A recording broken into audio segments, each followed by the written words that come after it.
My name is Gerald Gerbrandt, not of the Gerbrandts who moved to California, but the ones who stayed here in wonderful, warm Winnipeg. The book I'm introducing is a commentary on the book of Deuteronomy within the Believers Church Bible Commentary series.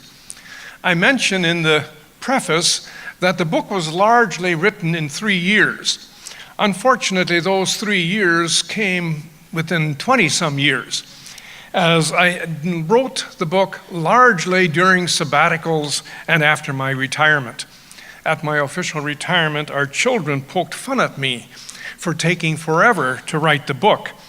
Now, there may be something appropriate about taking that amount of time for a book on Deuteronomy, because Deuteronomy in some ways collapses time. Time has a somewhat strange quality in Deuteronomy. Deuteronomy is all, or regularly, refers to the past. It repeatedly talks about the future, but it's all about today. And so it's always today that Deuteronomy is speaking about. I'll give you one example. Not with our ancestors did the Lord make this covenant, but with us, who are all of us here alive today. Now, of course, the people that are hearing that hadn't been at Mount Sinai, but it's always today. 59 times Deuteronomy uses that word, twice as often as any book in the Bible, in fact.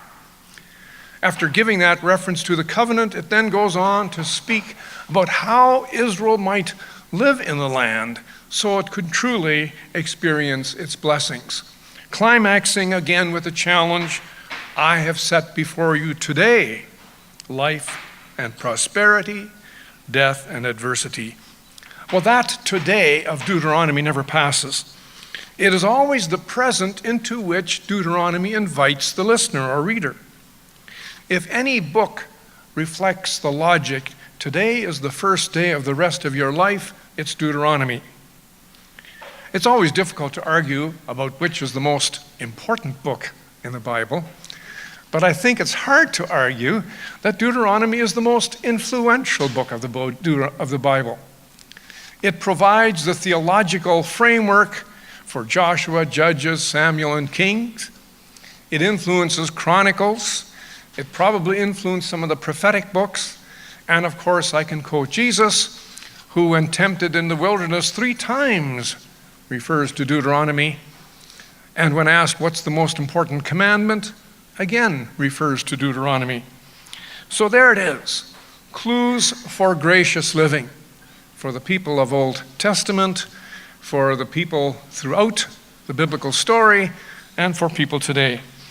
And I'll conclude with a sentence from Walter Brueggemann, because I'm not going to say anything good about this book otherwise.